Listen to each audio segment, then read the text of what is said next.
Buongiorno a tutti e benvenuti in Toscana. Vous l'avez compris, nous You've sommes got it. We're in Italy for the fifth round of the VDV Endurance Series. This weekend, as usual, 4 categories are on the menu. The Protos and the GT Turismo LMP3s, both fields with 6-hour endurance races, while we mustn't forget the single-seaters and the Funyos. All that to say that the racing should be spectacular on this magnificent Mugello circuit that we're about to uncover. Sans plus tarder. Like Spa-Francorchamps, the Mugello circuit used public roads when created in 1914. It was 66 kilometres long, but the Tuscany track was progressively reduced in length to its current 5.245 kilometres. Located near Florence, the circuit is owned by Scuderia Ferrari, who use it regularly for private testing. It's hosted Formula 3000, Formula 2, MotoGP and even DTM. And drivers and riders such as Depailler, Jabouille, Zanardi, Hakkinen, Lorenzo and Rossi have shone here. Made up of rapid technical corners and rolling sectors, for many VDV competitors, it's the most beautiful circuit on the calendar.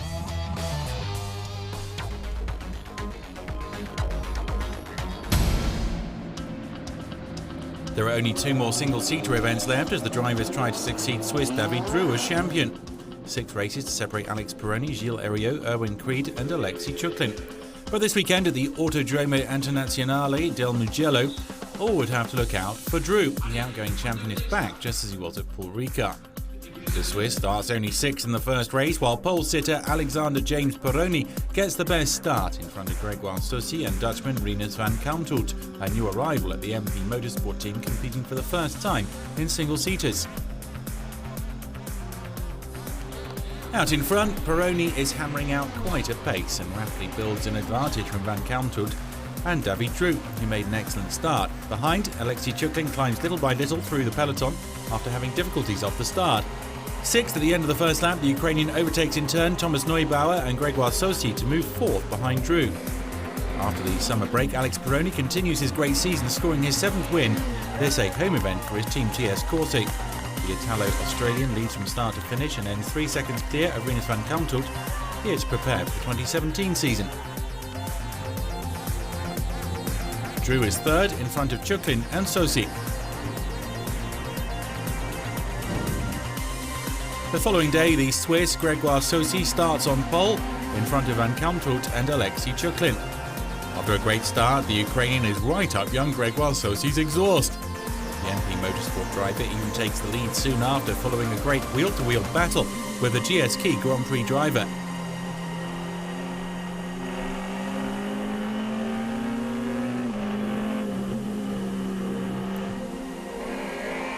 Tjuklin leads. Alex Peroni is soon hot on his heels, slicing through the field after starting a lowly 7th. But on lap 6, the Ukrainian goes wide and loses the benefits of his good start, allowing Peroni and Dreux to go through. The leader in the single-seaters didn't waste the chance of scoring a 2nd consecutive victory in front of the reigning champion. In the last race of the weekend, Alexis Tjuklin breaks the Indian sign and wins for the first time all year, overtaking Peroni on the penultimate lap. The podium is completed by Rinus van Kamthout. 6th in the first 2 races, Gilles Heriot finished his 4th, overtaking David Dreux on the finish line.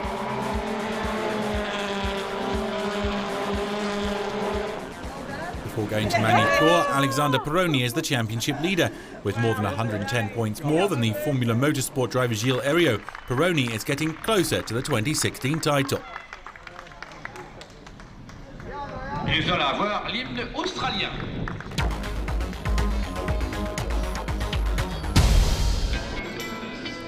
This 5th GT Turismo LMP3 of the year as part of the VDV Endurance Series is a 6-hour race and promises to be spectacular. 2 months have passed since the last meeting and the drivers can't wait to get back into the fray. At home, the Nova Race team score pole ahead of the Ginetta 55 of Robertson and White, while in P3 it's the Ligier of the Poles into Europole competition. They're in front of Race 93 and the Graf Ligier 10. In GT, the quickest time is set by the Renault RS01 of AB Sport Auto in front of the Ferrari 488 of Visium, the defending champion. The competitors are ready, all except the 2 Ginettas, which start from the pit lane. The cars are on their formation lap, and it starts just after midday. With an air temperature of 30 degrees and bright sunshine, nobody doubts the drivers are motivated to shine on the Mugello track. When it goes green, the Ginetta 27 makes the best start in front of the 55 and the 59. But on the first corner, the Ligier 93 moves third. Jordan Perrois has the bit between his teeth. In GT, Frederick Yerli in the Viper 70 gets the best start ahead of Jean-Bernard Bouvet, and we go on board with Bouvet. Bouvet attacking behind the Swiss Yerli, and it works for Bouvet before the second Arrabbiata. The leading trio is completed by the second Ferrari and Marco Zanutini. At the front, the Ligier N-Race is threatening the leading Ginetta more and more. Perrois even takes the race lead after a few laps, so the P3 leading from the PFVs. Of course, teammate Christophe Decoulteau was delighted with such a start. The N-Race team is very professional. It's still a young team in VDV terms. They entered a GT last year, and this is the first year in P3, and it's going very well. Busy weekends for Christophe Decoulteau, who is the Vice President of Honda France, and so wears 2 helmets during VDV events. We have a partnership with the VDV organisation, and all the Proto CNs are equipped with Honda engines.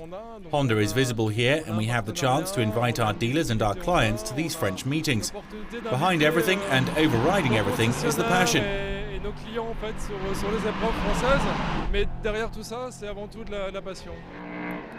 Third place in this race for the Ligier 13 in front of 2 Grafs, the 888 are the current championship leaders, and the 10, 5th at the start of the race.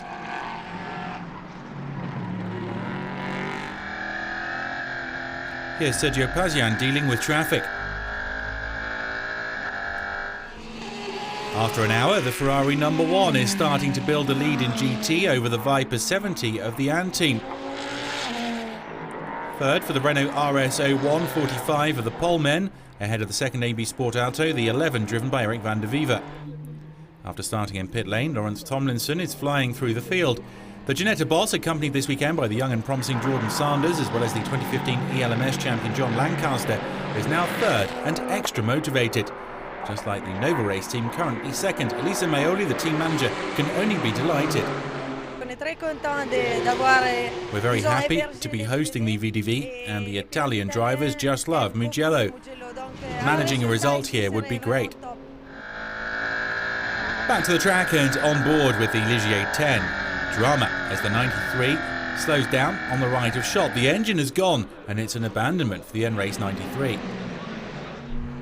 And that shakes things up a great deal. The Ligier 13 is now second behind the new leaders, the Ginetta 57, now in the hands of Jordan Sanders, who is picking off back markers.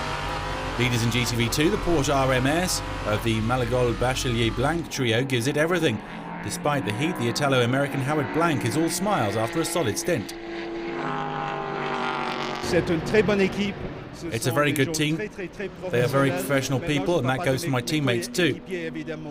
The team really has people who want to work, who want to win, and give the drivers every chance of winning.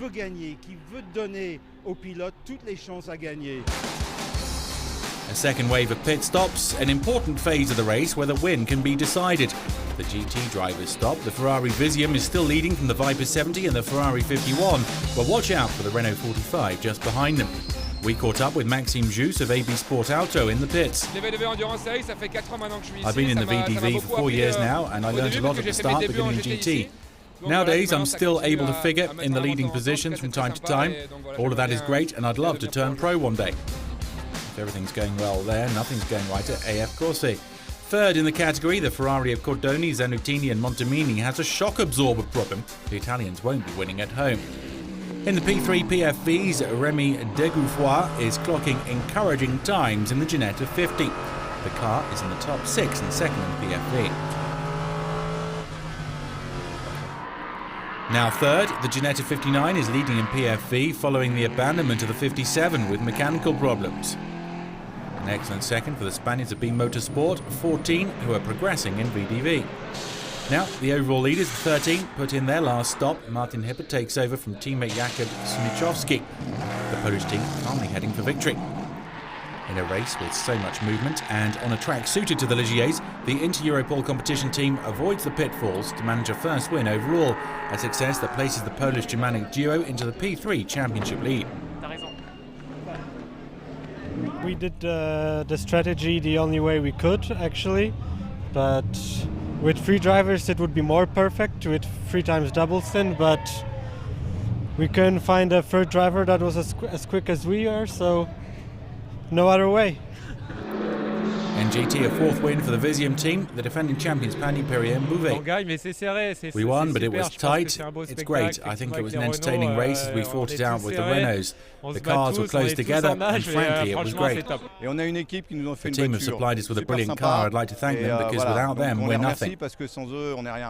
The winners from the various categories gather on the podium in Mugello. A win for the Ligier 13 and P3. Visium take it from AB Sport Auto and Antime in GT, while in PFE the race performance team shines in the first race. A 3rd straight win for Inter-Europol competition, their 1st overall. In PFE, the debutants McKinnon and Jackson take it. A 4th win in 5 races in GT for the Ferrari Visium. The Renault number 45 finishes 5th because of a problem.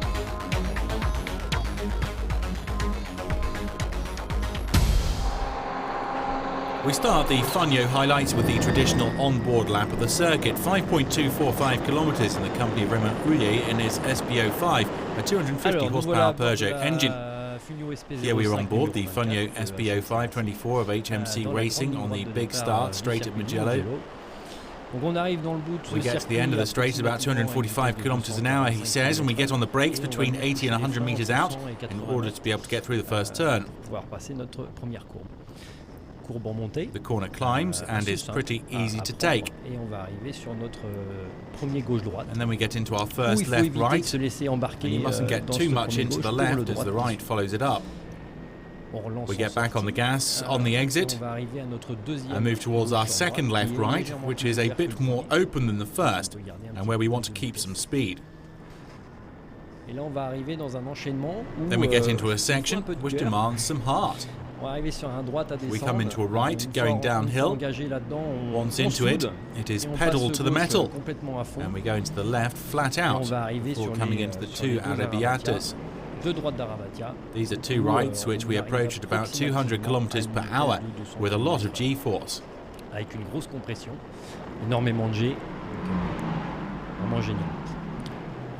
Then we come into a right-left on a slight downhill. It's relatively simple. We need to get onto the curb in order to come out where we want to be. And in the distance we can see a Funyo 5, the other model that competes in the Funyo Championship. Then we get into a long right-hander, which closes up slightly on the exit. Then we get into a chicane, which we take flat out. I'm easing off a bit because we're catching the F5. And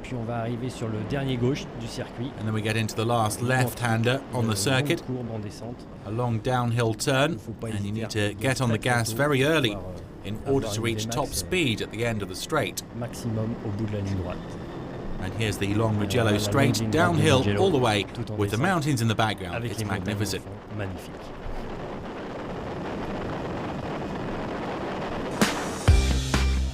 30 Funyos are entered in Italy for this penultimate round of the season. Since the start of the year, one man has stood out, Raymond Rouillet in the SPO5 of HMC Racing. The Breton has scored 10 wins since the start of the season, but his rivals are determined to stop the sequence, starting with Alain Boulin in the Funyo 32. The AGR Bleu Mercure driver starts on pole in the first race at Mugello in front of Raymond Rouillet and Jean Kelly, the 2014 champion. The 3 men are a class above an SPO5. In F5, the championship leader Cedric Gardin starts 6 behind his rivals Cyril Denis, Renaud Malenconi and Aurélien Robineau. At the green light, it's again Rouillet who makes the fastest start. The championship leader takes control of the first race of the weekend in front of Boulin, Tessier and Kelly, who makes an average start. Watch out, as on the first corner several drivers lock their wheels or get through though. Rouillet quickly gets into a speedy rhythm in order to build up a considerable lead over the rest. In F5, Cyril Denis is the favourite this weekend. The man from Le Mans leaves his rivals no chance and escapes clear of Robineau and Gardin. After an average start, Malenconi climbs little by little and ends up taking second on the penultimate lap when up against Gardin. Out in front, Raymond Rouillet scores another win, holding off the speedy Jean Kelly on the line. Things go great for Cyril Denis in F5. The Wintec driver wins from Malenconi. Aurélien Robineau loses big points as he's forced to abandon. The next day, Rouillet starts from pole and again makes the best start. The championship leader wins for the 12th time this season and takes important points off his title rivals Jean Kelly and Alain Boulin. In the Funyo 5, Cyril Denis has a great battle with Claude Chaumont. The Wintec man really has to work hard to get the better of the HMC Racing driver. Here's Cyril Denis behind Chaumont. The man from Le Mans has the final word and scores a second straight Mugello win.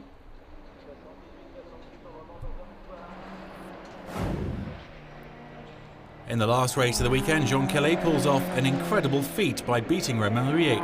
Unbeaten since the first round at Le Mans in April, Rouillet allows his rival to race to victory and finishes in front of Eric Tessier on the line.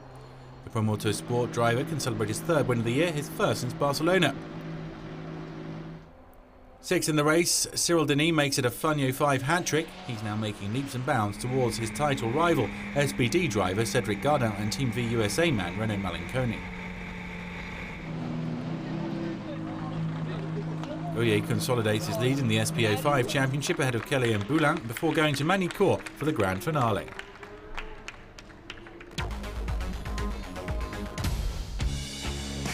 We finished this meeting with the Protos. 22 cars entered in this 6-hour race on the magnificent Mugello circuit. At the wheel of their CNs, the drivers must give it everything to get the best out of their machines.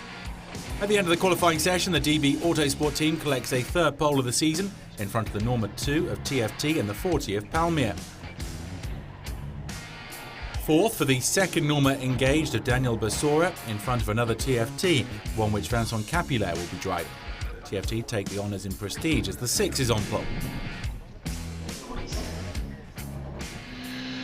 We'll take the start in the company of David Zollinger in third place behind Ferté. At the green flag, Marc-Antoine Danilou takes control. Galvanised by the first win for his team at Motorland, Danilou makes the fastest start ahead of the 30 of Thomas Akari and the 40 of David Zollinger. After a few laps, the top 5 starts to build a small gap over the peloton, and very quickly, some entrants come into the pits for their first handicap stops. That's the case for the 32 of CD Sport, the 8 and the 2 of Alain Ferté, who made a prudent start. On this quick but demanding Tuscany circuit, Thomas Akari in the 30 goes off and loses precious time. Huge disappointment for the reigning champion. After 2 hours 30 of racing, the 22 of Danilou Delafosse Peterson leads the race from the Norma 8, which has already made 3 of its mandatory stops. The TFTs are bunched together with the 6th third and leading in prestige from the 2 of Alain Ferté, which is already up to 4th, having done 6 of the 8 stops. The top 5 is completed by the Norma 21 of DB Autosport, currently driven by Jordan Perrois. Second in prestige behind the 6, Jacques Wolf at the wheel of the 42 at Palmia fights the veteran Frédéric Darocha. The IDEC driver is running a good pace before coming into pit lane to hand the car over to Gwenaël Delomier. We caught up with him after his stint.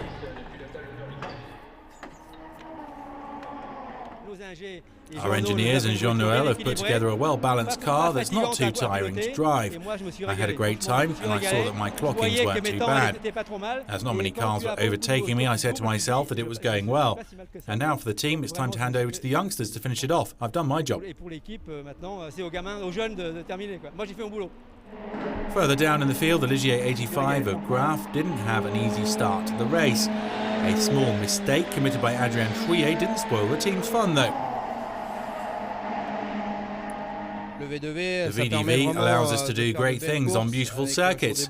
These are terrific endurance races and the budget makes it accessible and reasonable, so that's a good thing. For us this season is one of apprenticeship. Above and beyond how we perform, we are here to get experience so that our drivers improve. That is our main objective. Pleasure, conviviality and on-track battles. Everything is possible in the VDV Endurance Series thanks to a potent mix of gentleman drivers here to gain experience and professionals here to get the car set up right and help their teammates.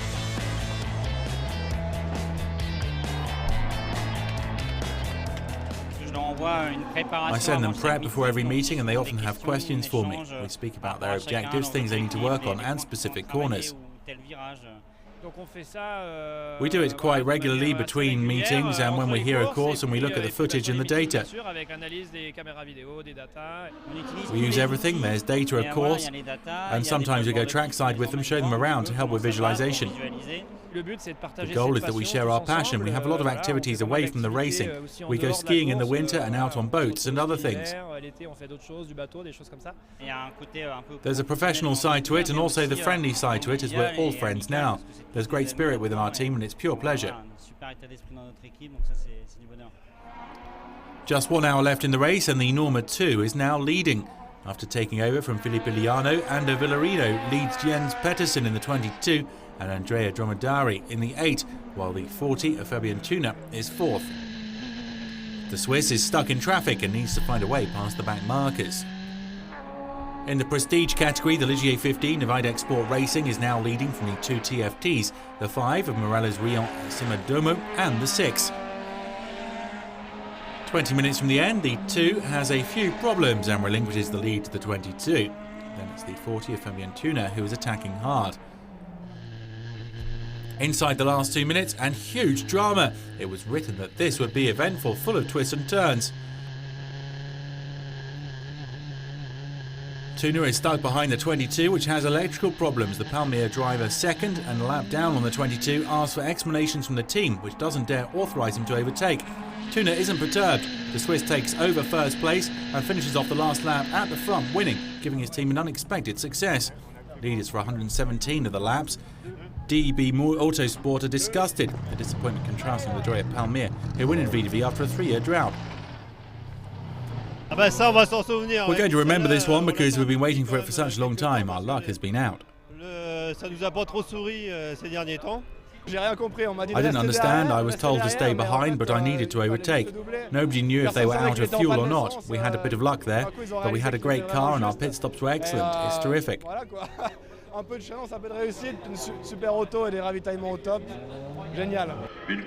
quadruple champions of Palmyre at last back on the top step of the podium in the prototype category.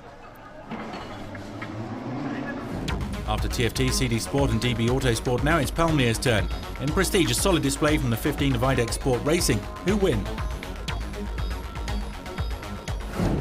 After Spain and Italy, the VDV Endurance Series competitors will be back in France at the Magny-Cours circuit at the start of October for the penultimate round of the season. Until then, go well and keep watching MotorsTV.